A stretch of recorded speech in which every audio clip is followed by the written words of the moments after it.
Cool. Arturo, thank you so much for coming on. All right, let's go. Let's do it. So just a little background for the audience here. We met through BNI. What does BNI stand for again? Something networking. Business Network International. Okay. So for those of you that don't know what BNI is, it's kind of, there's one person from each professional space and you make a group and you have to, or you send business referrals to each other. And it's a good way to make money. Some people like it. Some people don't. I think there's a lot of places we're going to go in this podcast. There's going to be a military side. Maybe let's dive into the BNI side. And anything that you don't want in here. So what I'll do is I'll send you a link via YouTube privately. And then if there's anything you want cut out, just let me know and I'll cut it out before anything's posted. Okay. Just so you know. Let's dive into BNI quickly. All right, let's go. So you said you didn't like BNI.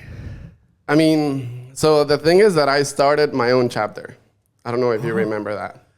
You started that chapter? Yeah, with Carlo. We started that chapter, me and Carlo. Carlo was the realtor, right? Mm-hmm. And then who is that female that was Carlo's cousin or aunt or something? Carlo's cousin. What's her name? Nguyen. Nguyen. Yes. Yeah. Okay. Yeah. So we started the chapter, and starting something is like super, super complicated. So I didn't send out a referral for like the first 3 months, maybe even more, 4 months, and I would not get any business within the first 4 months. So it was kind of like very frustrating from my part. And then once the chapter started to like,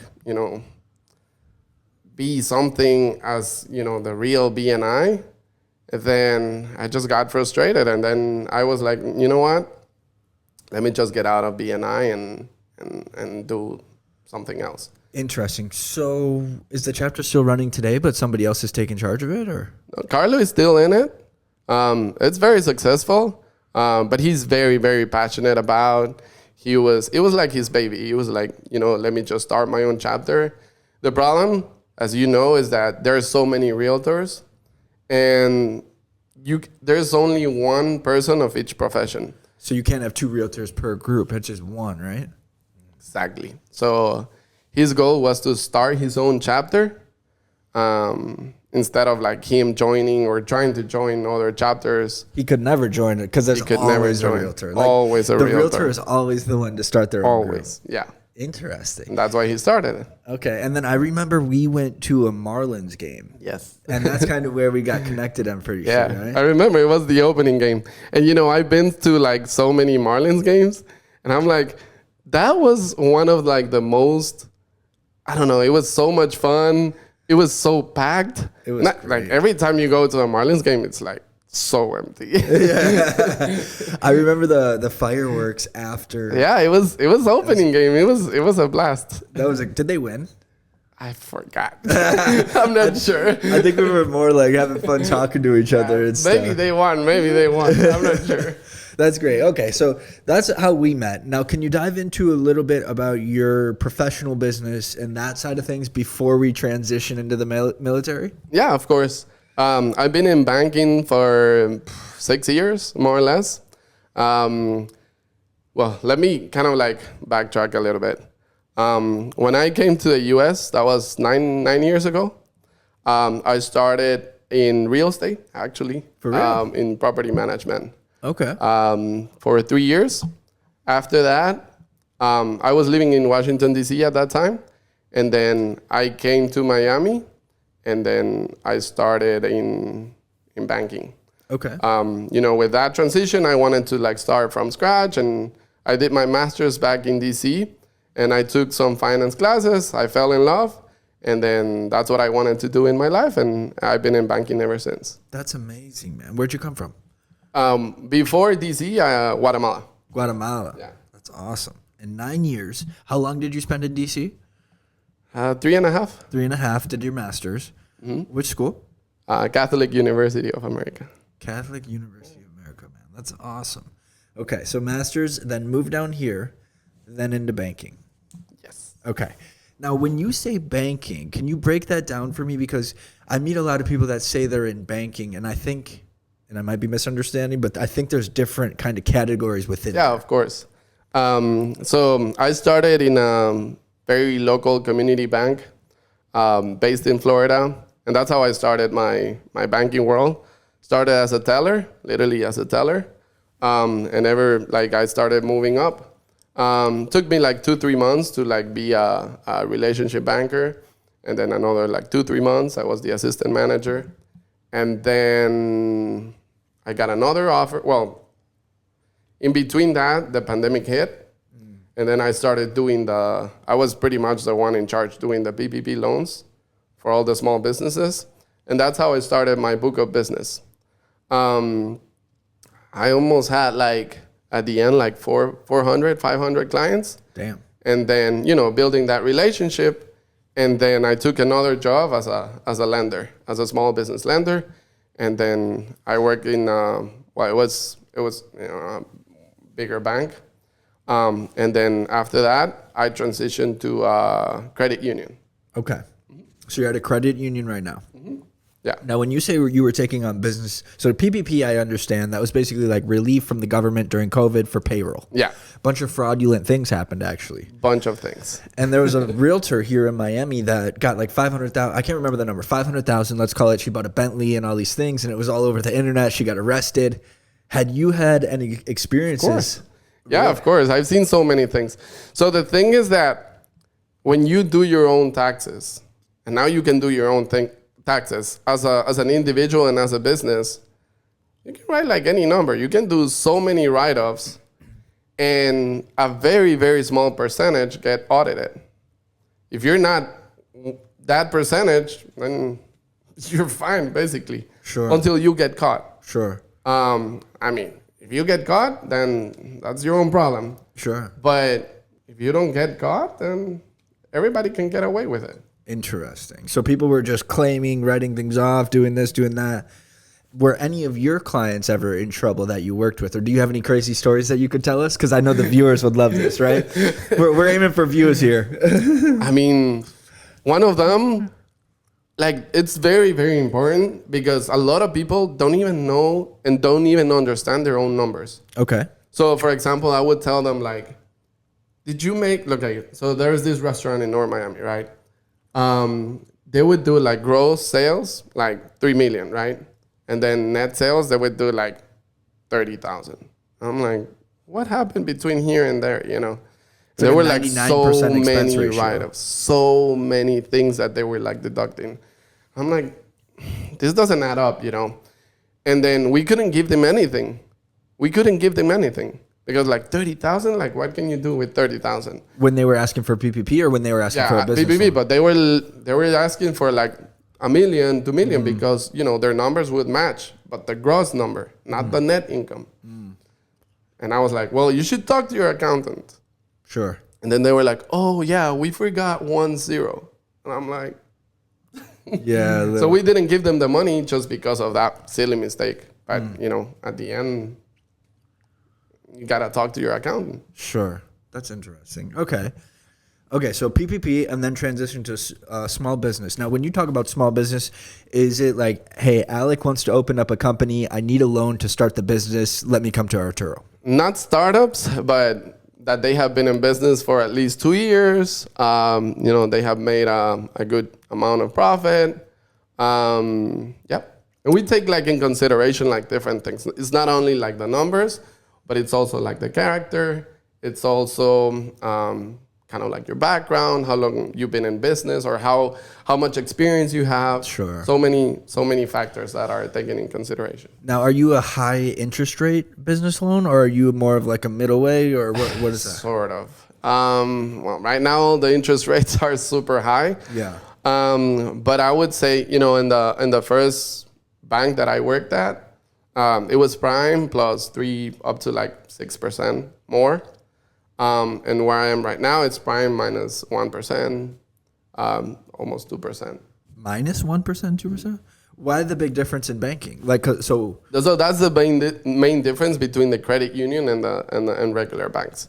So regular banks make a profit on top of the prime rate, and then credit unions, there's just like the profit they make, they just subsidize that. and that's why most people are very, very loyal To credit unions. to credit unions because they give the best. Why can they interest do rates. that? But why do banks do it that way, and why do credit unions do it that way? It's kind of like their motto. That's their thing. Like banks, they're always gonna get profit from like different. If you see like their balance sheets, they have like so many like incomes. Credit unions have like 2, 3, like I would say like 6 products at the end, 7 products.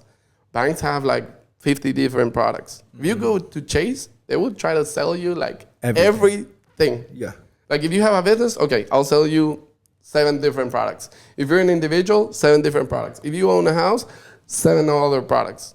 And I'm like, you're like overwhelmed, you know, with so many things that they offer you.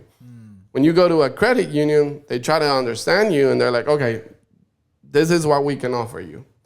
The one that I am right now, for example, we only give up to 75,000 and that's it. If you have something more than 75, you got to refer it. And then there's a gap between 75 and almost 500,000, and then 500,000 and up, you'll refer it to commercial. But there's a huge gap that we don't offer, and honestly, they don't care about. Like that gap. They're just super focused on a niche, small business. So why do people come to you? Well, actually, first let me back this up.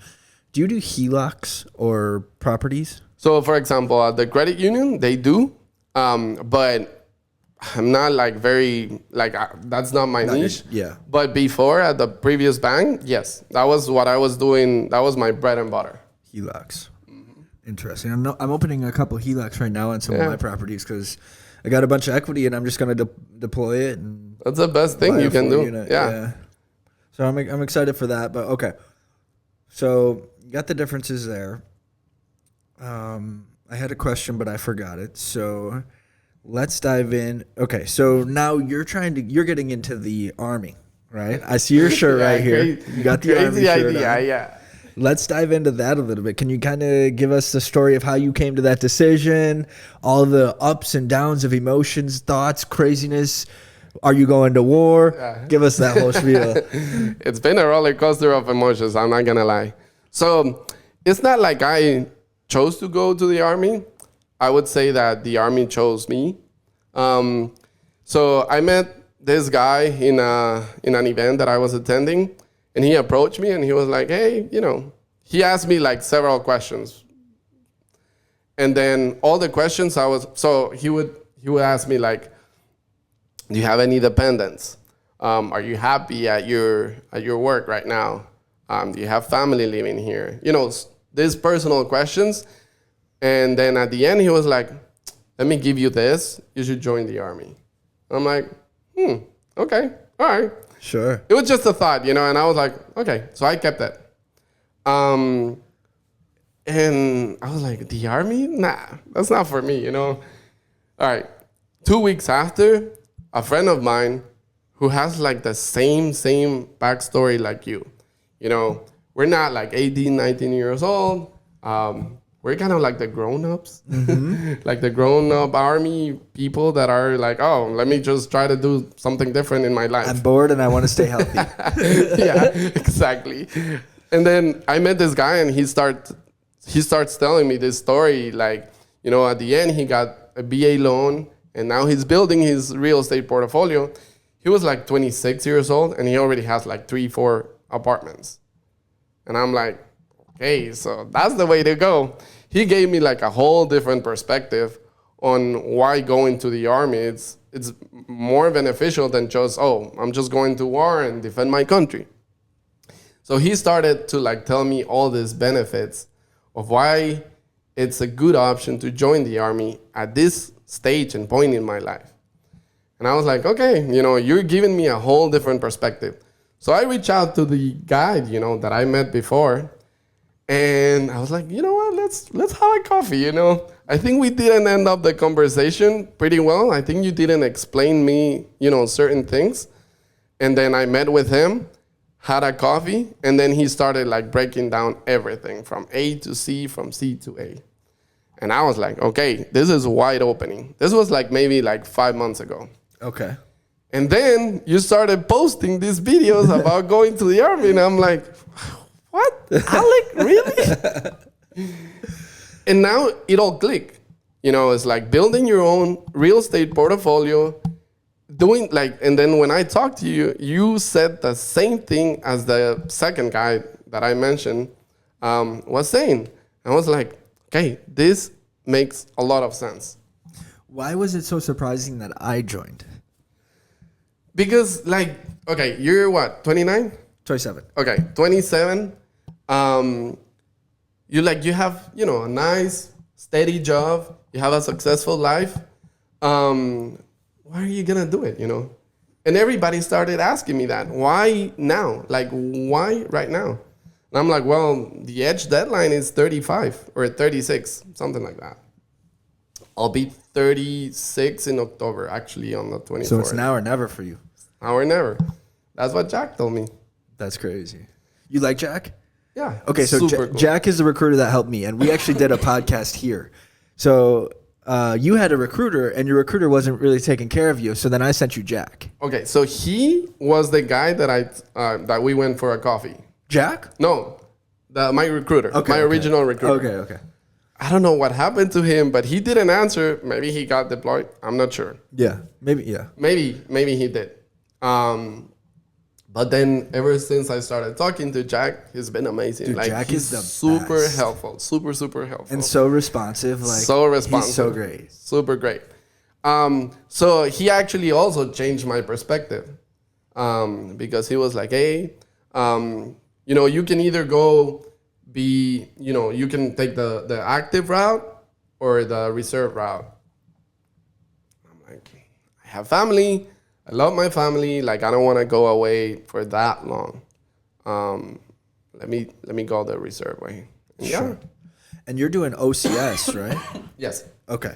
So for for the audience that's watching here, I can't talk right now. OCS is Officer Candidate School. You have to have a degree or be graduating soon to go through OCS. Mm-hmm. Enlisted is what I went through. I don't have a degree, so you have your master's. So one thing that I wish I would have known going in is I wish I would have had a degree first, and I wish I would have just went OCS right away. Because I feel like it's just, I don't know, more respected. Your pay, even though it's super small, is a little bit higher. I don't know. When I do things, I want to be the best at everything, the best I can be. And for me, that feels like the officer route. So it's cool that you're kind of going in that direction and heading that way. The training is a little bit longer. I think it's like 3 months longer or 4 months longer or something. Something like I don't know the timeline by heart, but yeah, it's something like that. So a lot of people join enlisted at like 18, 19, 20, right out of high school, whatever. But then they end up going to school and then coming back to do OCS. Now, the thing people don't understand about that is when you're enlisted, you go to what's called AIT, Advanced Individual Training, and that's specific to your job. But when you're in OCS, you go to Bullock or BOLC, it's called, I think. Yeah, and then you go to... So when people swap from enlisted to officer route, like so many people in the military do, they're basically wasting their AIT. Mm-hmm. Because it doesn't matter anymore. Like everybody goes through basic training, but AIT becomes obsolete. So how I was looking at it was like, okay, all these people coming through without a degree, they're wasting 3 months here because they're going to swap and go bulk anyways. Mm-hmm. So that's why I said that to you, is like, I think you should go OCS, because now looking back and now knowing what have been through it, I was like, God damn it. Yeah. So yeah, that's cool. That's the best route to take. 100%. Okay. So you're connected with Jack. When do you leave? Okay. So after I started talking to Jack, I was not 100% convinced yet. Okay. I was like maybe like 75% convinced. Like 3 people already talked to me, and they already told me their story, why they want to enlist, at this age. Sorry, let me jump in here too. I made a post on Instagram at one time, and it was like, hey, I'm excited for, I think it was the VA loan. I was like, hey, I'm excited for the VA loan. I'm joining the Army. I've run the calculations, and this makes total financial sense for me, standing in front of my pool. I had somebody comment on that post. Well, why don't you just want to go and serve? It used to be such a selfless thing to go and serve. Now, this person has not been through the military. Because when you're there, you're going to realize everybody is there. Majority are there to get school paid for. Particularly in 42 Alpha, which you're actually going to be a 42 Alpha too. So it might be different if you're infantry or a different MOS class.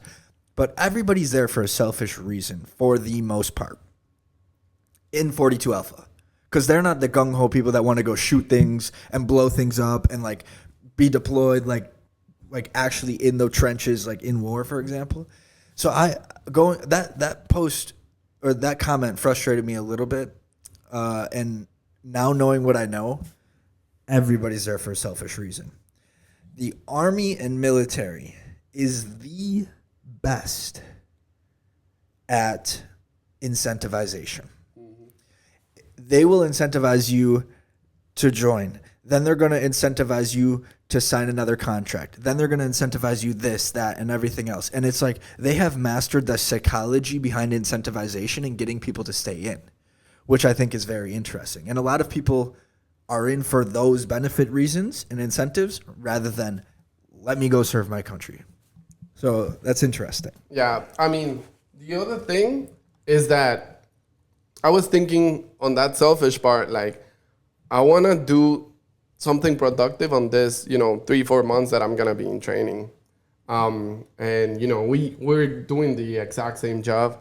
But it just gives me like a different perspective on my professional life as well. 100%. So I said to myself, okay, I'm going to go for 5 months, but I'm not going to waste this time and just do like, infantry or anything like that has nothing to do with what I do in my day-to-day life. So I wanted to take the advantage also in getting some knowledge because they're basically training me for free or not for free. I'm getting paid. Yeah. No other outside distractions. You're not paying for food. Nothing. Cancel all your bills. I canceled my car insurance. Do you have a car? Yeah. So they were like, I called to cancel my car insurance. And they're like, no, you still need insurance while it's sitting in the driveway. I said, cancel it. Click. You know what I mean? So like that was a little bit risky on my part, but if I lost the car, I didn't care. I lost the car. I didn't want to pay for insurance. Like, so I enroll into USAA and I'm gonna pay like $50. Yeah. Just to have it sitting in my driveway. Yeah, exactly. Well, so $50 is fine. Yeah, make sure you set all that stuff up. Yeah, everything on auto pay. Yeah. And you need BAH. Yeah. You got BAH. So many people that I went with didn't have BAH, and even if you're living with your parents, you should be paying them rent. So that should be BAH should be coming from the military that you can then give to your parents. Yeah, of course. Okay. So I was like, okay, this time that I'm going to be away from everything, from everybody and all, let me get some benefit. And there are so many jobs out there, so many jobs. I was kind of like debating either to go into like computer science or the HR specialist job. So by jobs, you mean MOS for the military? Yeah, exactly. Okay. So for the audience, job is the same thing as MOS, military occupational specialty. Job and MOS, same exact thing. So I was like, okay, the computer science it would take like a little bit longer. So in total, it will be like 7 or 8 months instead of like 5. But I was like, that's fine. HR specialist is only 5 for OCS? So it's, in total. For real? No. Yeah. I thought bulk was like, how long's bulk? I don't like. It's like 2 months and a half for basic. And then 2 more months. Really? 2 and like and a half. Oh, I thought it was longer than that. That's badass, bro. Good for you. Yeah, super nice. That's how long I was going for. Yeah, same thing. Hell yeah. Okay, so you picked that job. You picked HR. Yeah. Now, what's your next step? And then I was looking at the kind of like the curriculum, and they have a lot of like finance classes as well. That it's gonna also help me in my career. In your banking. In my banking career. That's amazing, man. And when do you leave? October 8th. October 8th. That's coming up. That's what, 2 weeks? something like that. Bro, it's not gonna hit you till the 7th or the 8th in the morning. I'm getting like teared up right now. Like, bro, it's not gonna hit you until that motherfucker pulls up in that car. I know. I mean, I just feel like I'm going, as to like a retreat or something like that. Do you have a significant other? Not yet. Okay. That's why the recruiter was asking you those questions. Yeah. Right. Yeah. It's a lot easier if you don't have a significant other or kids, right? Like I don't have kids, but I have Anna. Fuck. And like I just remember standing here, and the guy pulls up in a white car, and like unmarked car. It's got like the license plate that was yellow, government plate. Like it's time. It's time. Like, fuck. So we were in Dubai 1 week before I left. So we're traveling, having all this fun, and then all of a sudden I come back and it's like, oh shit, like I gotta go. So there's a cameras in this house, and she recorded the last hug like before I left. And then being gone for 6 months, bro, was like so hard. Like when you have that significant other. So when that happens, when he pulls up, that's when it's all gonna hit you. It's gonna be like, fuck, bro, Yeah, your mom, your dad. The only like, all that shit. the only thing that my life or my journey is gonna be so different than yours is that I'm coming back in 2 months for Christmas. Oh, you get that break? That'll be a nice break. But then you got to go back in. Oh, of course. So but that's gonna be such a relief. Yeah. So I'll be like, okay, let me go back, Get a grip of reality. and then Yeah. That'll be nice. How long's your break? 2 weeks. It's a 2-week break. That'll be perfect. Because then you're going to be energized and be able to go in and finish it. Because what was happening when I was in was it was counting the Sundays, right? Because on the Sundays you get your phone and basically. So you're going to call your... Yeah, I heard that. Who are you closest with? Like your mom, your dad? I mean, yeah. I'm just gonna like... You're going to be on FaceTime with them, like, and then you're going to start to count the Sundays. When you first start too, it's like, fuck, I have so long here. You're gonna be pulling night guard, bro. Oh my god, you're gonna be up like. So our drills were, each drill in company and all that shit has a different experience. So you're gonna go and there's gonna be 4 different platoons in your company, and each drills that runs the platoons are different people, right? So each platoon has different experiences. So our platoon was like the strict ass fucking platoon. Like they rotate by and you might already know this stuff, but they rotate duty week. So 10 weeks of basic. So we were platoon 1, there was platoon 3, 2, 3, and 4. So first week it was our duty week, and then it would go 2, 3, 4, and then back to us, right? So when our drills were duty week, they ran all the trainings and everything. So when it was our week, the whole entire company was like, fuck, we have these guys running this shit today. So like I had to deal with all that. We had to be down to formation. So formation, I don't know, 5 a.m., 4 a.m. We always had to be there 30 minutes early. No questions asked. Just we're the only ones standing out there, bro. It's like, what the fuck? Like, why me? Like, why did I get put in this fucking platoon? Yeah. So some drills are super cool and let you have a lot of fun. It's kind of all over the board. But yeah, man, what a great time. Yeah, but I think it also comes back to another thing, that Jack told me was you got to be mentally prepared, physically prepared. And he started giving me all these examples of different people, right? He was like, do you work out? Do you regularly work out? I'm like, yeah, I run 3-4 times a week, go to the gym pretty often.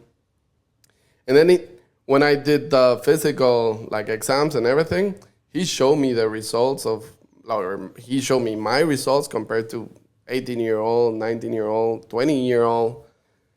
And I'm like, he was telling me like how good I was. You'll be fine on the And I physical was side. like, okay, so it's kind of like I'm also like convinced on the way that I've never been like, when I was in my early 20s, I was very well like physically, but I think I'm more mentally and physically prepared right now than when I was in my 20s. That's what a lot of people say. So I had like a 38-year-old, some 43-year-olds. Like you can get a waiver to get in, right? So we had a bunch of people that were older than me in. I thought I was going to be one of the oldest. Not even close. Not even close. You said you're about to turn 35? 36. So you're probably like up towards that. Yeah. But there'll be other people your age too, which is relieving, right? Because I was worried. I was like, fuck, I'm going in at 26. I'm going to be the oldest. Nah, like, and it's really interesting how everybody kind of meshes and comes together because you're stripped of everything. So like those 18-year-olds, yeah, they might be a little bit annoying, but they have like their energy, the excitement. So it's a cohesive team environment, which is really awesome, man. I think you're going to be fine on the physical side. But like, for example, that story of like waking up at 4 a.m. in the morning, probably you went to bed at what, 12, 1? Lights out is pretty early. It's like 8. They're required to give you 7 hours of sleep outside of red phase, which is like the first week. But then they're required. And then somebody complained that they weren't getting enough sleep. So then they're like, okay, you guys have to sleep. So it's like, fuck. Yeah, but like you would not go to bed at 8. You will. Even if you will. Yeah, I mean, I don't know. I'm someone that will go at bed 10, 11, even if I'm like super, super tired. So like some days I would not get so much sleep to make the time pass faster. Mm-hmm. You know what I'm saying? Mm-hmm. You get it? So it's like I wasn't necessarily tired. And you have to wake up and pull fire guard for an hour in the middle of the night. Let's say 1, 2, 12. It rotates, right? So sometimes you're pulling fire guard at the first shift. Sometimes you're pulling in the middle of the night. And then you're cleaning that whole entire time. So you're like mopping the floors or sweeping or whatever. But you'll sleep to pass the time. Like I wasn't tired. So I'm just like, fuck, I wish I could just go into a coma. Because you have like no distraction. Yeah. Have no TV, no phone, no nothing. Yeah. And you just want to be with your loved ones. So it's like, I don't know, dude. Like it's so cool. No, but like what I'm saying is like I can just sleep like for 4 or 5 hours and be totally perfect the whole day. Hell yeah. Hell yeah. Totally perfect. When I was in my 20s, no. Hell no. Like I have to at least sleep for like 9 hours, 9.5 hours to be like productive. You'll be fine. Right now, it's it's completely opposite. Yeah, the complete opposite. You don't have a choice to be productive or not. Like your mind is just going. Like there's no really issue of like, hey, I'm tired. You never feel tired like that. I would say the one big thing that will save you a lot that I can share with you: take boots. Buy boots here. Don't get them shipped there because you can't fit your sizing. So go buy boots right now. Take them. And keep them with you. Some drills will allow you to go buy boots from the store when you're in training, but our drills wouldn't let us buy boots. So we had to go and get a letter from the doctor saying like they need boots, they have blisters. But I went through with the boots that they issue you. But the boots that they issue you are ass. Yeah. Like ass. I would imagine. So when you go on these long rucks, your feet aren't used to it, right? So you're getting blisters all over the place. I bought a bunch of Band-Aids, which you'll be able to buy at the PX. But even though I wore Band-Aids and moleskin, you'll learn what that is, for the long ruck, for the forge, it's called. It's a fucking hike. It's a fucking hike. And we don't even go as far as infantry, I don't think. Like and they probably have a faster pace, but my feet were hurting, and everybody was just screaming, like blisters, bloody feet. So if one piece of advice, just buy I have Under Armour boots that I wear now, and that's what my drill wore as well. It's a night and day difference. You'll feel like you'll be able to breeze through that. You won't have blisters like everybody else. Exactly. Like that will really make your life much easier. The only question I'm having is, so when you arrive, you're going to be in processing. Everybody quits, so don't quit. Like people, like I went during February. You're going October, so it's gonna start getting cold. I thought South Carolina was warm. No, it's cold. It's fucking cold as shit. But I love the cold. Then you'll be fine. But just don't quit, because you'll be eating MREs. Dude, you'll be so fucked up, man. Like, it is so fucked up. You'll be eating MREs in the fucking shower, like, in the bathroom, trying to stay warm. I just remember a guy sitting there. He goes, I don't think this is for me. I'm looking at him. He's looking at the food. He's like, this tastes like shit. I'm quitting. He goes, talks to the fucking drill, quits. Out he goes. Really? Yeah, I was like, what the? I was like, what the fuck? And there were a lot of people, because you're just gonna stand there for. So when you get to processing, you're standing there all day.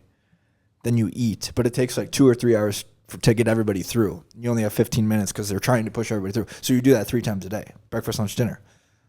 And outside of that, you're just standing, waiting. It's like, what the fuck? So once you get through that and red phase, it becomes much easier. Much easier. Yeah, bro. I've seen so many videos. You have no idea.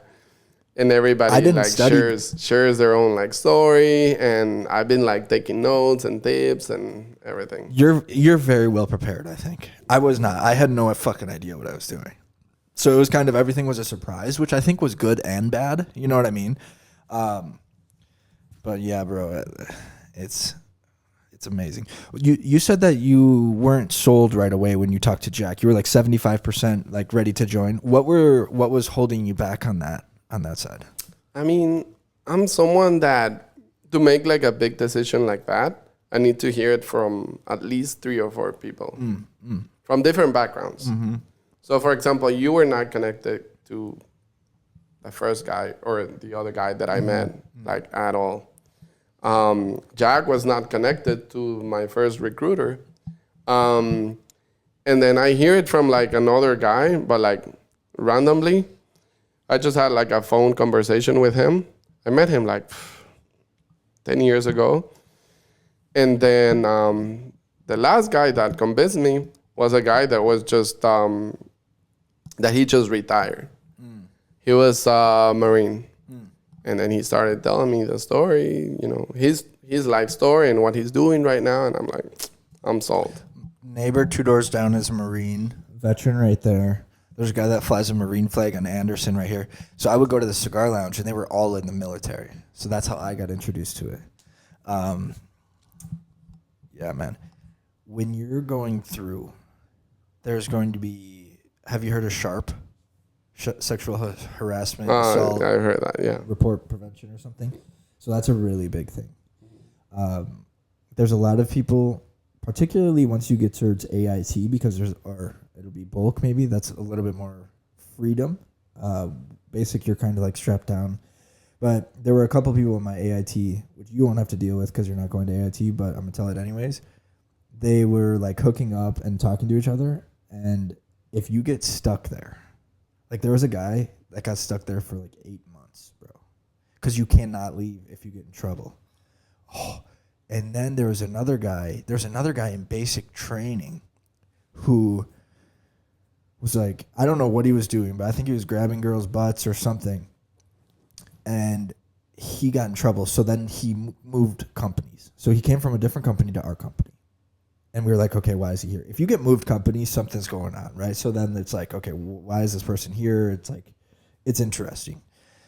And he got in trouble again for something with girls. All of a sudden, we're at the firing range, and the MPs come up. And they're like, hey, is so-and-so here? We need to talk to him. And we're like all sitting down getting taught about our weapons. So everyone's like, oh, shit. They take him, put him in the back of the car. Not a police car, unmarked car, not handcuffed. Just put him back there. And then off they go. Now, I don't know what his particular case was, but you cannot leave that place while you're under investigation. So, like, the last thing you want to do is get under investigation, because it could take 8 months, it could take 3 months, it could take... Yeah. Like, you're just at the mercy of that entire process. So, I was super, super careful of... like, not talking to women in a bad way, like being super respectful. And there's a balance, right? I was so scared to talk to them because I did not want to get trapped. So, like, I feel like there were some friendships that I missed out on because of that case. Like I was just treading water. I was like, man, trapped here. I think that would happen if I would have gone to the army when I was like 17, 18. Right now, it's just different. You know, you're at a different point in your life. Different You don't motives. think about about girls, but you think about your loved ones that you're leaving behind, and you have a different perspective on life. Yes. There were people that hooked up in my AIT, and she didn't get to graduate with us. So, and then the guy got kicked out, and he came from the Air Force or something over to the Army, and he got kicked out. She couldn't graduate. I don't ever know what happened to them, but yeah, bro, you're at a different stage in life, and I was too, because like you have a mission, you know. Yeah. Like I am going, and I have my objectives like very clear, and I know what I want. Just stay focused. Exactly. It's not like I'm gonna stay there for like 10 years. No, that's not my mentality right now. I just want to finish what I came for, and that's it. There was a gentleman who went through OC. He was there for over a year in training. So it's called TRADOC. I forget what TRADOC stands for, but TRADOC, you're basically not in the military yet. You're in like a kind of a limbo training process. So he was in TRADOC for a year. Now, he failed OCS twice or 3 times. And then because he couldn't pass OCS, he came down to AIT. And he was a great friend. I like love this guy. So he told me his story. Now, there was a lady, or his girlfriend sent him nudes.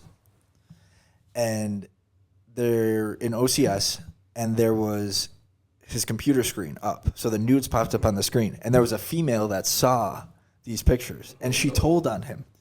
Now, in OCS, it's very competitive from my understanding. I don't know, I wasn't in it, but this is our theory. So it's very competitive. So he wanted to be an engineer, and so did she.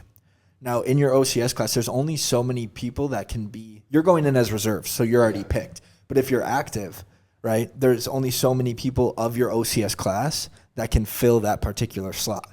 So since she was an engineer and he was trying to be an engineer, they were in competition. So she might have told to get him kicked out so that she could slide up in that slot.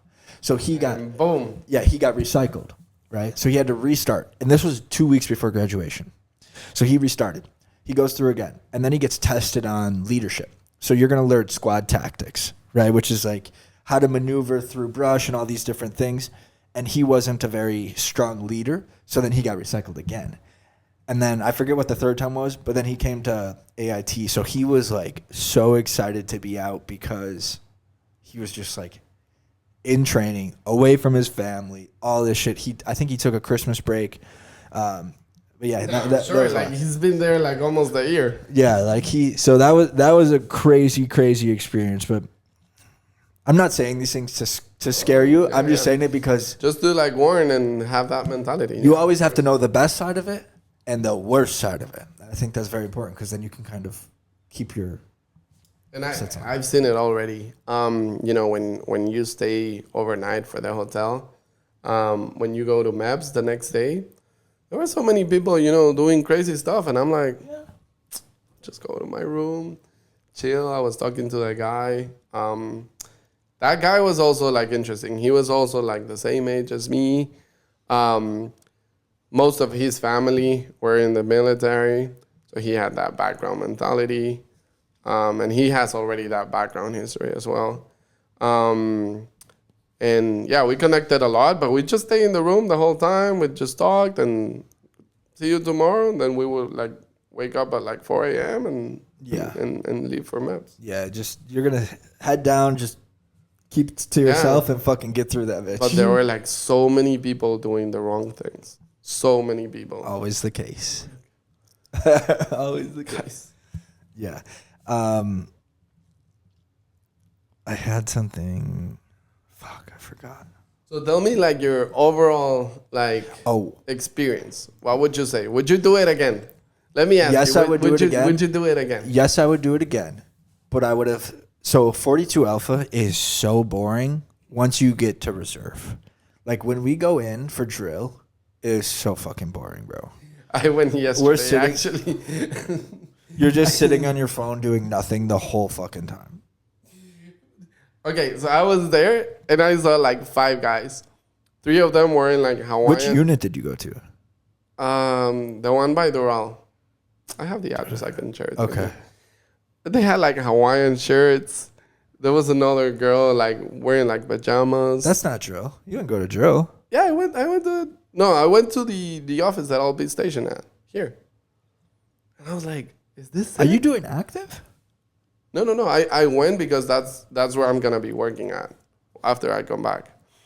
They're wearing Hawaiian shirts? Yeah. Yeah. I swear. I should have taken a picture. That's crazy. Well, I think on the weekends, like that's probably because did you go during a week or on a weekend? I went yesterday. Yesterday. So that would have been Friday. What time did you go? Like at noon? At noon, yeah. I think that might be a little bit I was different. like, but these guys are wearing Hawaiian shirts. I'm like, because we have a shit ton of officers even at our unit that are in OCPs, like full uni. where is it? They where is can't it be in. located at? Unless those were civilians. Those might have been civilians. No, they were inside. Yeah, but civilians can still work inside. Maybe.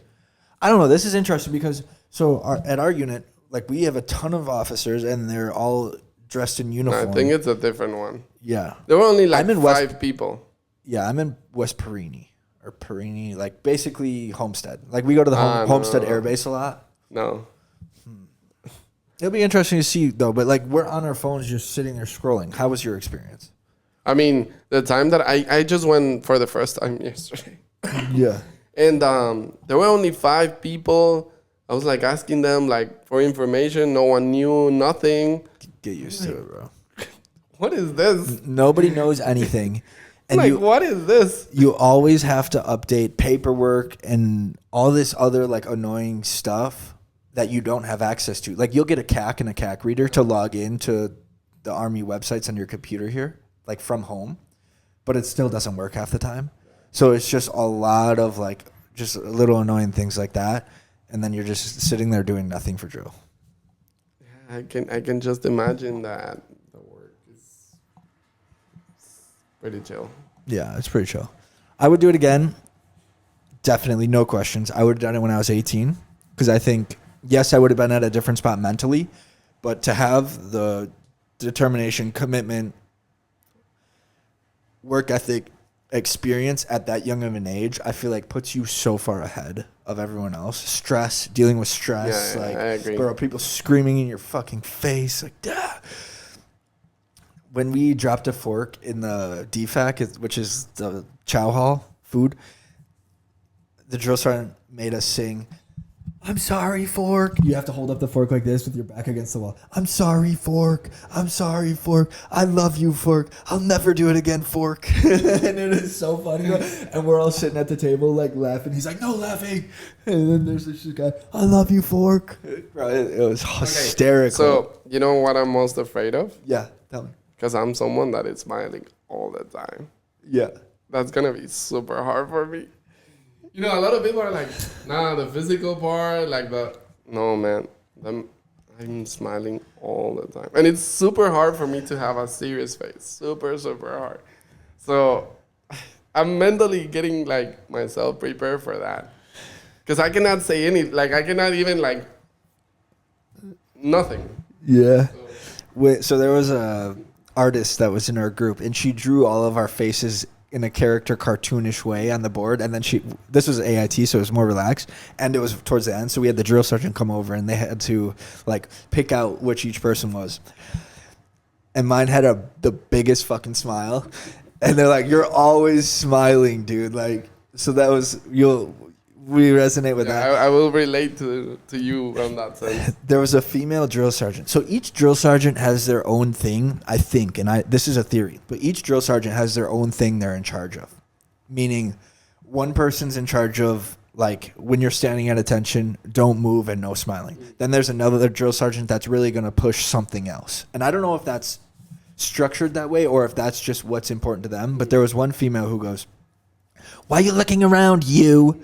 No smiling, you. 10 push-ups, you." So she would just walk through our formation and make sure that we weren't moving or smiling. So, like, dude, and people didn't really take her seriously. She was, like, a younger, a little bit overweight. So, like, she had lost some respect in the, like, within everybody that was like in there. appearance, And she just didn't do much. So we would all just be like, she would say something and we would all just die laughing. And like, it was so disrespectful, but at the same time, like so funny. There was one time there's a guy, we're standing in the back, she walks by and he just farts. Like so loud, bro. And it smells so bad. Yes. And it smells, and this guy got kicked out of the military. So he was just there like causing havoc, right? You know what I mean? Like he knows he's getting kicked out. Like he's just he like was the fucking clown around. of the class. Exact clown of the class. And so she's walking by, he farts, he's down doing push-ups. And bro, none of us, and this is when we're getting haircuts. So you're all lined up, like back to back, shoulder to shoulder, like going in to get a haircut. And she says this, and we just like, it's like all of us at once, just ha ha ha. And she just turned around, walked away. But what a fucking funny experience, bro. It was the craziest thing ever.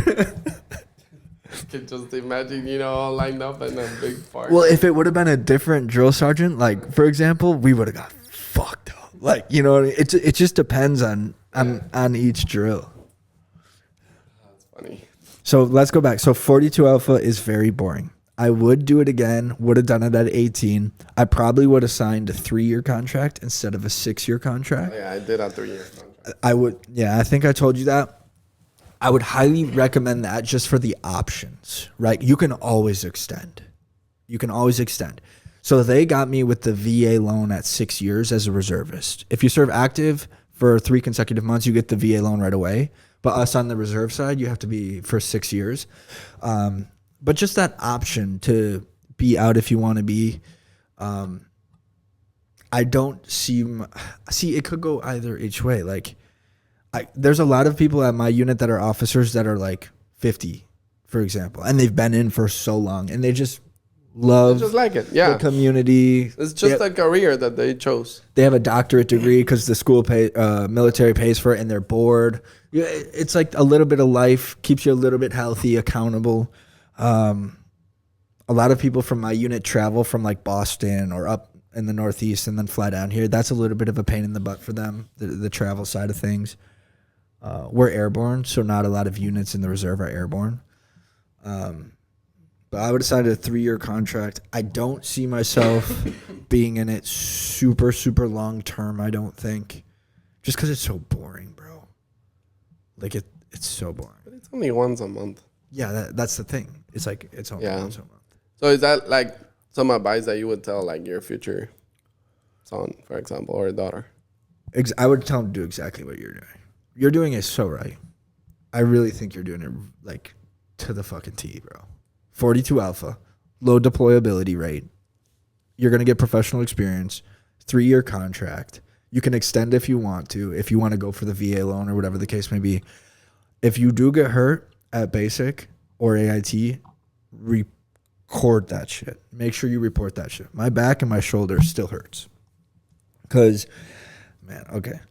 So when you ruck, right, I was bored and I'm like, I want to see how strong I am. Like Rangers. Do you know what Rangers are? Yeah. So Rangers are going to come talk to you and they're going to try to get you to join and all this stuff, but you have to be active. Knew I wasn't going to head that route. But I'm like, they ruck with 90 pounds. So, and my drill sergeant, when we did our rucks, he'd ruck with 90 pounds. Big dude, like huge. This man had been to like real war, like killed some people. Like he had facial reconstruction surgery. So like he has done some pretty cool shit, right? So I'm looking at him. He's rucking with 90. I'm like, I want to see if I could ruck with 90. So I didn't ruck with 90. I think I rucked with 70, but I put a dumbbell on my ruck in my AIT, and I was going to Ranger workouts. And Ranger, like you carry, it's called the Worm. It's like a 450 pound sand filled thing that you carry with like 4 or 5 other people. And we're carrying that. I'm rucking. I put a weight and rucking with 70 pounds. So like over time, my back like started hurting. But what I did is I went into the medical people and like got it documented. This is the most important thing I'm going to tell you. It's called a LOD. Do you know what a LOD is? No. Okay, it's a form. It's called line of duty. And if you get injured, you have to get an LOD. You told me that. And you have to get it signed by the commander. It's a ton of back and forth. You're going to have to go to the medical facility get it signed, bring it back to your commander. The commander has to sign it, and then you have to take it back to the facility. So it's a bunch of back and forth. But I made sure to do that because if I do have any issues in the future, like they're gonna pay for all the issues with my back. I didn't do one for my shoulder, but this motherfucker hurts, bro. We were pulling people over the wall. There's a big wall, and it's like a team building exercise. And I'm the one on the other side of the wall. We won, by the way. So I didn't do all this for anything, for a loss. We won, but I'm pulling people over like this, and just, I don't know, 20 people probably. So I don't know what the fuck happened in there. I don't know if I tore something or what. Like number 19. Exactly. Like the shoulder was like, that's it. Yeah. So that shit hurts. And then when I sleep, I can't sleep with it this way. So it's all an interesting thing, but learn about disability. A lot of people that I jump with, like the ambulance was over because somebody hurt their back or something when they jumped out of the airplane this past weekend. So like you do get compensated for these things, but it is a real thing. And when I was going through, you talk about the physicality of it, right? A lot of people aren't in as good of shape as you, so it's hard for them.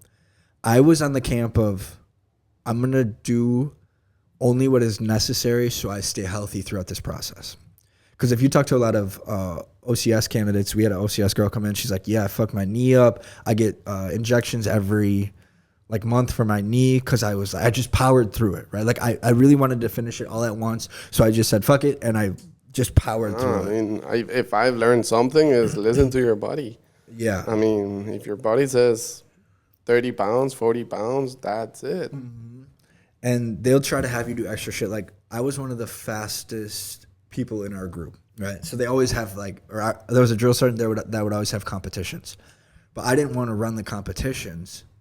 I was fastest distance wise, not like sprints, but he would always have us do competitions. But I'm like, man, I'm not here to show off. Yeah, to show off. And like be the fastest one. What are you gonna win? I want to get out of this motherfucker. Yeah. So I didn't do those competitions, even though people were like, hey, Alec is fast, do this, do that. I was like, nah.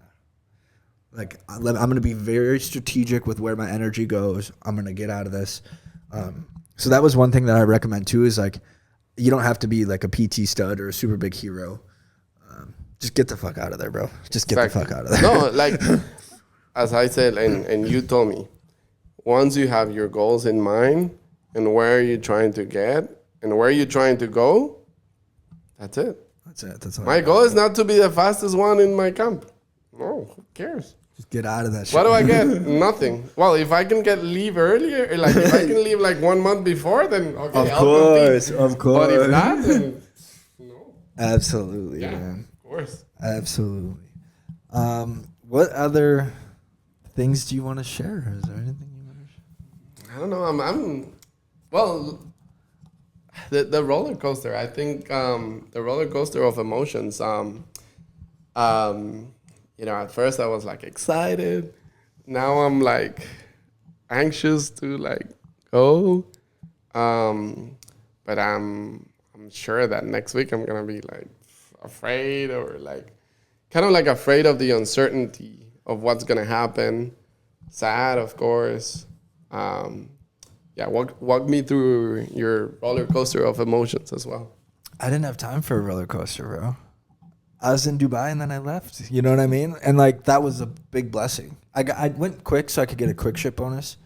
And you did that on purpose, right? 17,000. You were like, okay, let me go with my girl just to like have a nice trip. That was planned way prior to me thinking about joining the military. So it just happened that way. But yeah, bro. I mean, yeah, you'll get through that. It just happened, and that was it. Yeah, I didn't have time to have a roller coaster. Some people it takes like a year to get in because they have a medical issue or whatever the case. So it just depends on who you are, your body. Yeah, no, my process has been like super quick. I would say in total would be like 3 months.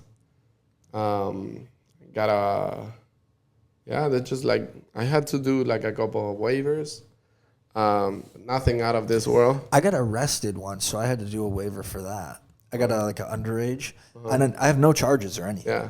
But it was on your even record. the arrest was on my record, so like I had to fill out a waiver for that and write up a little thing.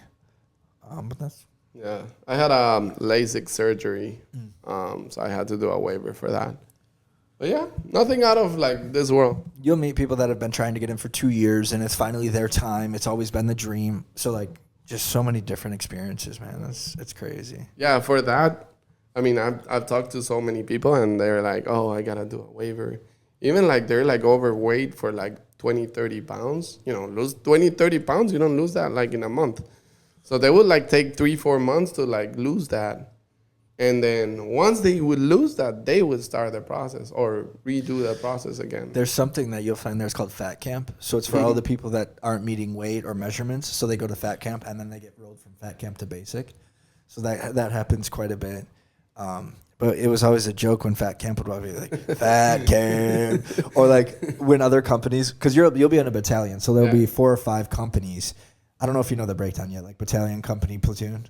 Yeah, okay. So there'll be other other companies in your battalion, and there'll be a little bit of like I don't know if pent up aggression, but like you guys will be talking shit to each other. Yeah. So they would walk by, and our platoon would be like, "What are you guys, fat camp?" And they would get like, they would be like, "Oh shit!" So like you'll have friendly competitions like that. It's super fun. It's gonna be fun. Yeah, bro. I think you need to find the fun out of everything. You know, even I would say, you know, people are gonna be miserable. I know that I heard so many stories that at night people start like crying and everything. Oh yeah. And they're like, oh, I just want to, like the stories that you told me about people quitting. But I don't know, it just... You're going to make it. You'll easily make it through. I really think you will. Yeah, I'm in, like if I would go when I was like 18 years old, I'll be so afraid. I'll be like, I don't know what I'm getting into, and I would act very immature. But right now, I've been through so many things in life that this is just another challenge, you know, and Exactly. And it's like, I mean, it's gonna be a hard one, but it's not gonna be the hardest one I've done or I have been through. So yeah, you'll find too. I was kind of in the camp of like, I'm not gonna take this too seriously. I'm in that camp because I knew it was temporary for me. I wasn't going active. Some people come in and it's like this is like their whole life for the rest of their life. They want to work for the FBI and do all this crazy stuff, right? And some of those people take it so seriously to the point where it's like you'll find when a drill's not looking, you can get away with shit. You can talk, you can laugh like here and there. But it was to the point where the drill's not around and they're still going to yell at you for like smiling or laughing, but the drill's not around. So it's the only time you can have fun. I was in the camp of like, when the drill's not around, like, let's lighten up a little bit. Like you have to know when you can fuck around and when you can't. And some people just think you can never fuck around. And I was never in that camp and I never understood that. Like I was looking for the happiness in the dark time. Exactly. You know what I mean? Exactly. My mentality is like that all the time. All the time. 100%. Like I always find something funny, you know?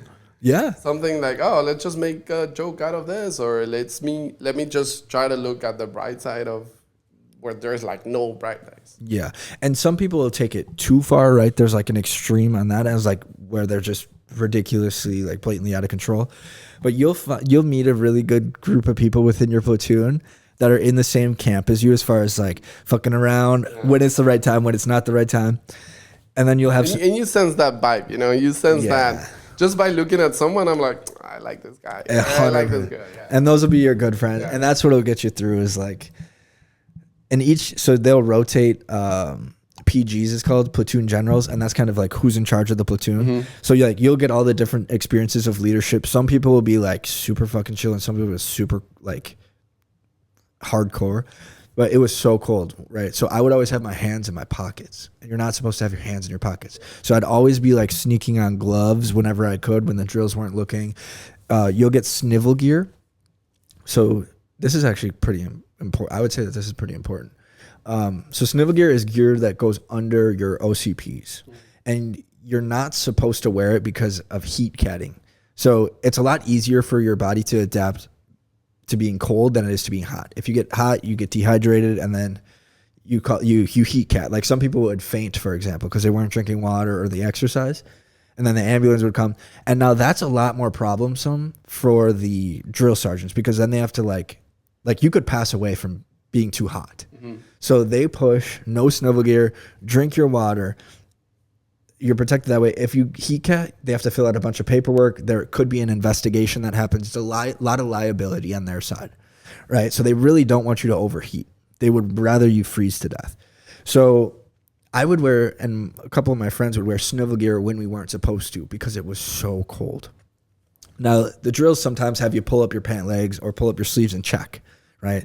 So I was wearing it one time when we were going to a range, and he goes, he comes, walks down, everyone checks everyone for snivel gear, and I have it on. So he pulls like 3-4 of us to the side, and it's called a counseling. So they fill out a paper, and it's like, oh, hey, you're in trouble. Now, I got through without any counselings the whole time, which was amazing because there's a lot of people that get them for various different reasons. He's like, we're going to give you a counseling. I don't know what happened. Something came over the intercom, and he walked away and forgot about it. Never mentioned it. We never got in trouble or anything. You're saved by the bell. Yeah, saved by the bell. I think I also had a very good reputation as far as being like a disciplined person because I was undisciplined at the right times, like with the gloves and stuff. So that was the only instance. So I don't think they ever like followed up with it for that reason too. But snivel gear will keep you so much warmer than if you're not wearing it. But you have to pick and choose. Some drills will let you, some won't. But dude, it is cold as shit. Because you went from February till July, right? Yes. But snivel gear. Yeah, so you experienced like your experience was like throughout like the different cold to seasons. hot. Yeah. Yeah, but then towards July was super hot.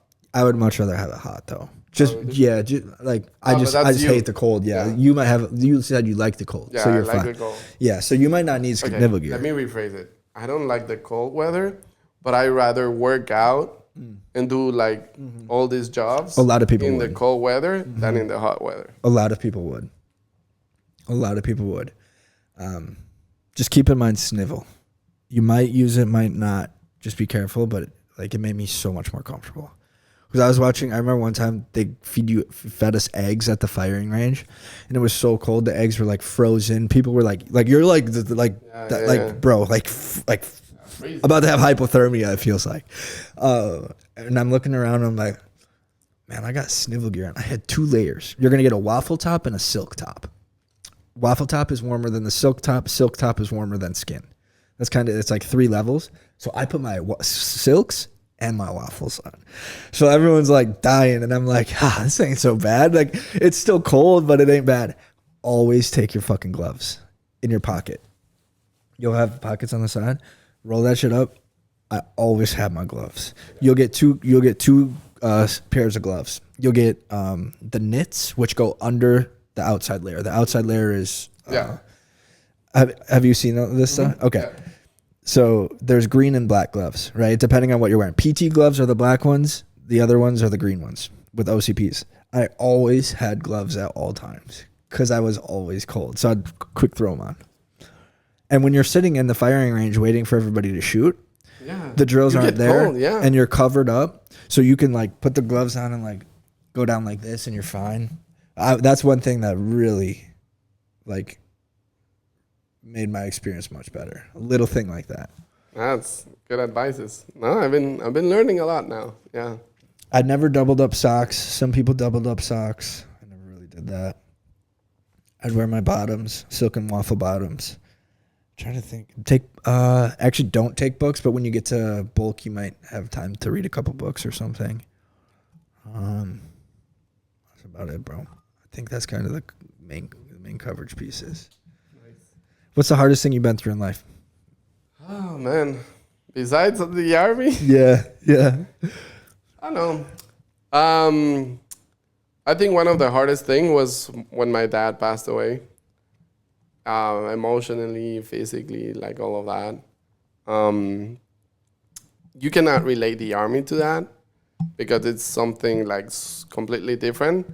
But I think that's been like one of the hardest like phases in my life.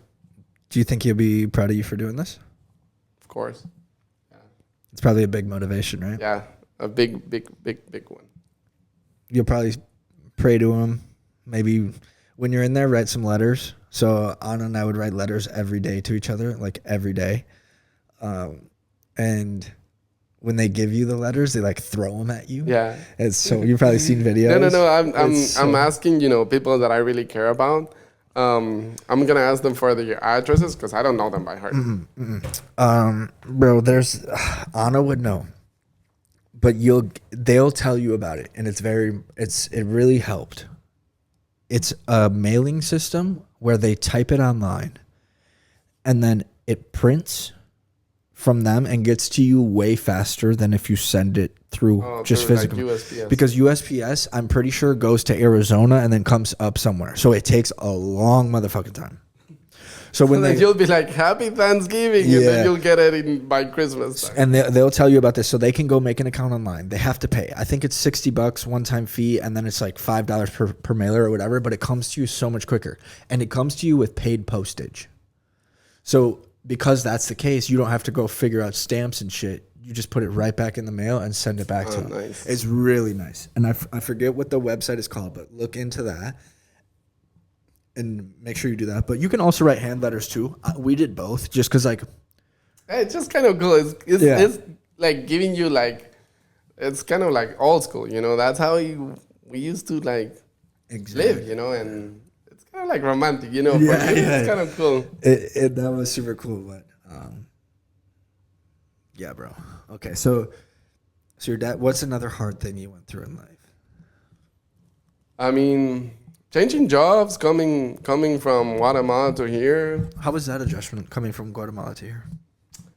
I mean, I've been coming here for a long time, growing up. Coming for vacation, 2 or 3 weeks, but kind of like learning the economic system, rules, regulations, what can you do, what you cannot do, understand the system. The U.S. system it's an adjustment, I didn't learn that in the first year or something. I started learning it by talking to people that have been living here for several years. I met a lot of people that had the same story as me, coming from somewhere else and living here. And yeah, it was a nice adjustment, I would say. But you kind of learn. And what was the hardest rule you had to learn, or hardest adjustment would you say? I mean, credit score, for example, it's something you would not understand. Even if I would talk to a lot of people, it's I don't even understand it. You don't understand that's how you do it, right? Exactly. Yeah. Getting, if getting a loan, for example, it's something that it's kind of complicated to understand. Sure. Doing your taxes, it's hard, man. Something that you need to be very knowledgeable, and kind of you have to learn on your own, because that is something that they don't teach you at school. 100%.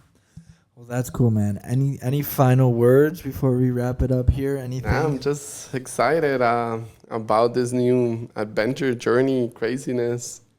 Life is so long, bro. So for you to go through that and experience it, I think it's something that everybody should experience. I wish I did it like you. I really honestly think that you're doing it the right, perfect way. Like I said, the degree, 3-year contract, reserves, make sure you document your injuries. You're going to crush it, bro. And then, when I started telling my friends, hey, this is what I'm doing, now a couple of people are reaching out to me, and I'm like, wait. You're getting all these benefits, only going for 5 months.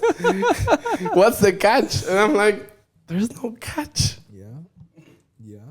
That's amazing, bro. Well, so, a couple of people already asked me for Jack's number, and I'm like, there you go. You'll get a credit, or I think you get I don't know if it's the same in the officer side, but unlisted, we get 1 rank up.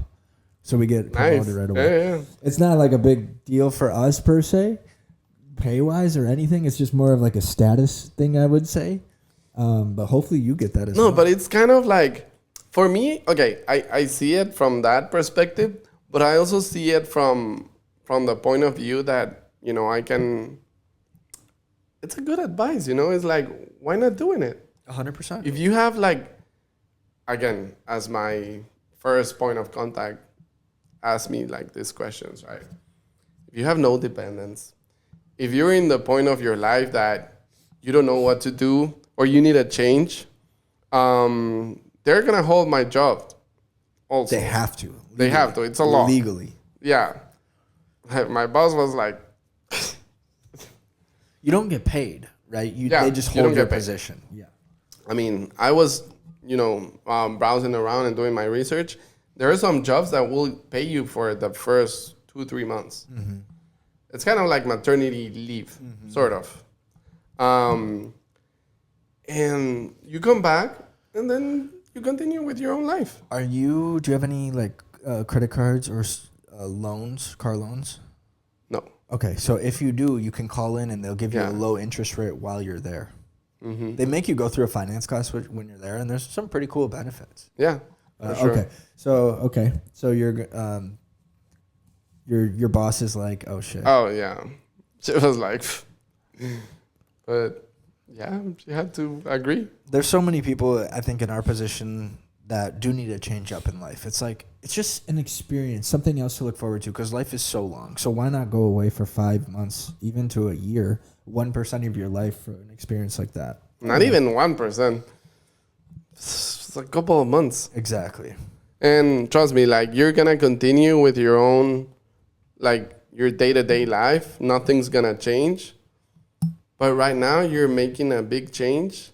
And I only see so many benefits. And I don't see, like, anything against me. Just, the war thing. But Yeah. that may happen or may not happen. Who knows? Actually, that's. But it's kind of, like, very uncertain. So why not do it? Exactly. Let's dive into that a little bit.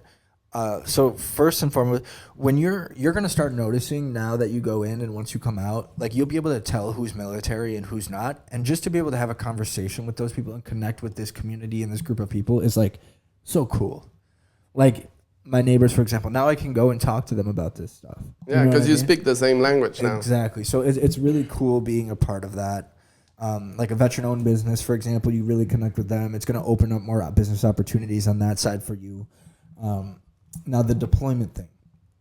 So you're going as 42 Alpha. I am a 42 Alpha. Or it's called adjutant something for you, right? Yeah. Whatever. So basically 42 HR. And the deployability was always my biggest concern.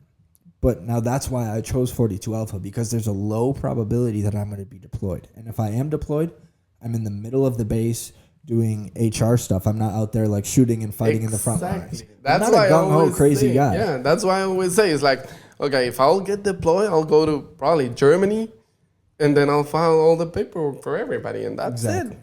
Exactly. Now, if you do, so 42 Alphas can get mail certified. I forget what it's called, but it's like an additional accreditation. And those people, like, yeah, you're out there in a convoy running mail from base to base or whatever the case is. Like, there's a little bit of a higher probability that you could get attacked that way. So you just have to do your research and make sure that you're doing the right things. There were a lot of the people that I went through AIT with, like 50% of them were Puerto Rican, I would say.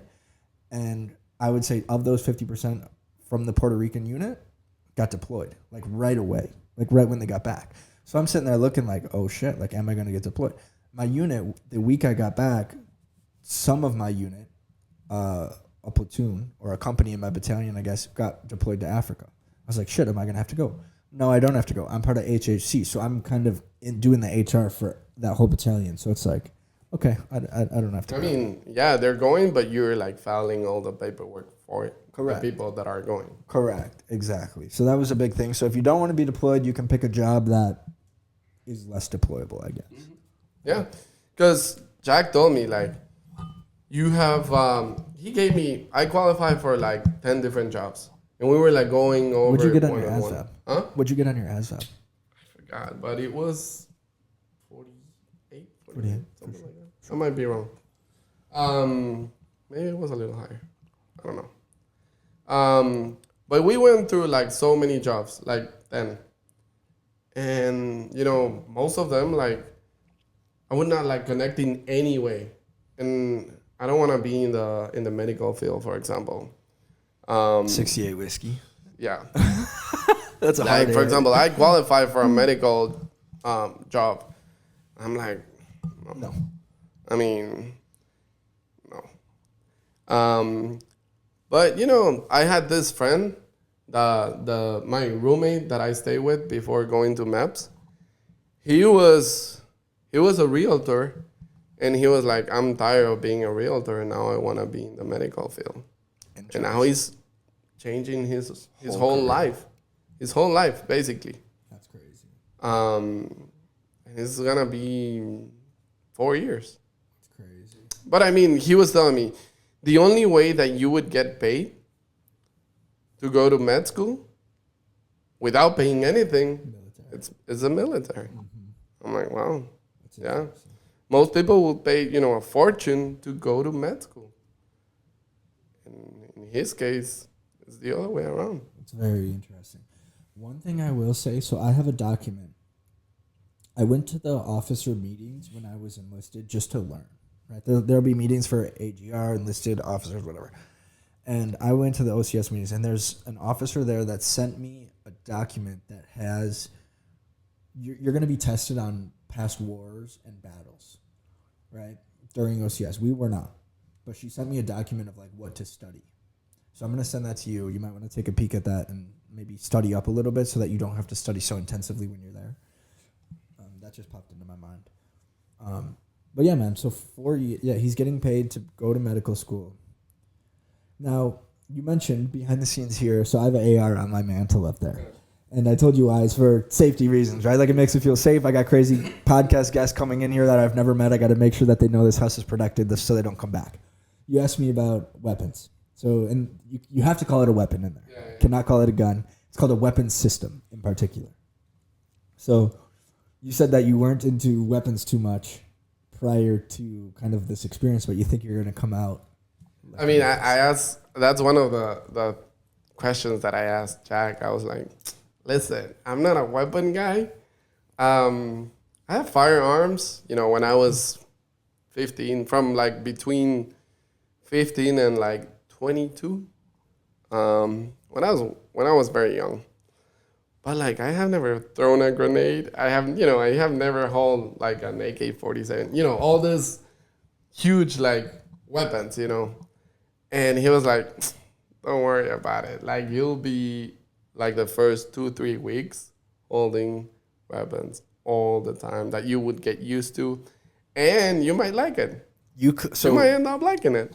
Our drill sergeants, there's certain things that everybody has to complete to graduate basic training. So our drills theory was get all of that done as fast as possible because there's some people that aren't going to be able to complete some things. So then the last week and a half or 2 weeks is just everybody completing what they couldn't complete or do, right? So we finish everything super quick, and then we're just sitting around for like a week or two waiting for everybody else to complete their stuff, and you clean your weapon so much to the point where it is like so boring, it's agonizing. And then they say, okay, clean your weapon and then you're done. But then they give you another weapon. So what I did is I just pretended to clean my weapon for a very long time because I was like, man, I don't want another weapon. Exactly. So like I was just. It's just at the end, like you gotta think strategically and be like, okay, how many weapons do I have to clean? I'm just gonna clean one instead of cleaning 30. Exactly. Because like it's like you would not get a medal, you would not get an A+ for anything. Just try to work smarter. Yeah, you work smarter, not harder, for sure. So I didn't qualify, right? You have to qualify with your weapons. Are you familiar with that process? Okay, so you go to the weapon range, and you have to shoot. Oh, yeah. They explained to me. I think you have to shoot a 21 out of 40. Yeah. And you shoot, so you start laying down.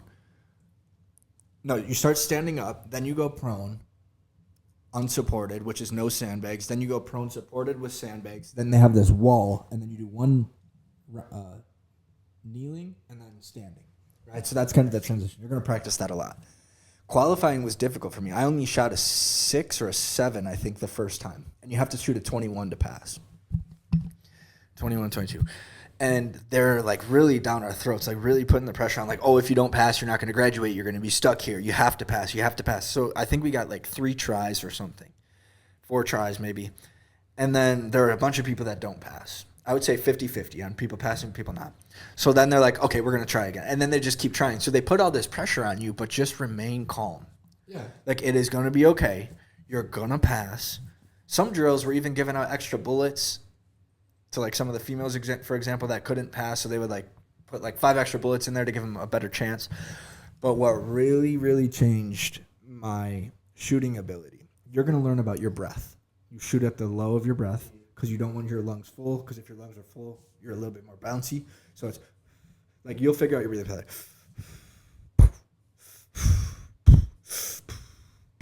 Like, so you'll figure that out. I was shooting, when you're looking down the iron sights, I was putting my iron sight in the middle of the target. And I was missing. I'm like, man, what the fuck is going on? Everybody's sight picture is different, right? So, like, when you look down your sights, if somebody else was to take your weapon, they would see a different thing. So you adjust those sights. Now, when I was putting my thing in the middle, I kept missing. So what I realized, this pay attention to this. I think it's gonna help you. So put your iron sight at the dirt right below the target. The targets are like, let's say like this is the target. You gotta aim just below, so that there's still a little bit of dirt or grass between. Because I don't know what it was. Maybe it's when I pulled the trigger, I pulled up a little bit. Maybe it was my breath. Maybe it was the recoil. I don't know. But once I made that adjustment, I just started lasering, like absolutely lasering these targets. I was shooting like out of 40, I think I was in the 30s by the end. So I went from like 9 to 12 to 18 to 17. There's a terminology for that, right? Because I remember Sergeant Rosa and Jack, they were like debating. I was like in the middle of the debate. Like, oh, what did you hit? And Rosa was saying this name, and then Jack was saying another name. So, qualifications? Uh-huh. Is that what you're talking about? Yeah, but no, like between this range and this range, you would be called something. It's like sharpshooter.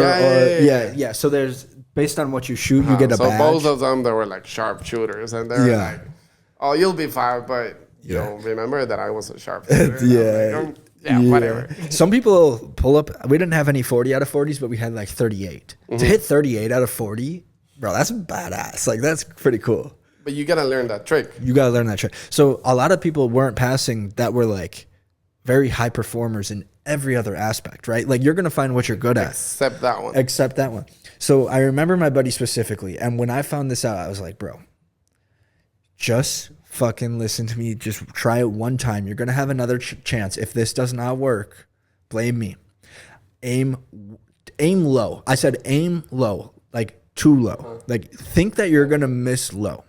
And he just started fucking lasering him too. I was like, man, we did the same shit. We dabbed each other up. Yeah, I was like, bro, it was cool because his eyes lit up. He passed after that. He was super pumped. But aim a lot lower than you think you need to, so there's space in there, and you'll just bang, bang, bang. You'll laser that shit up.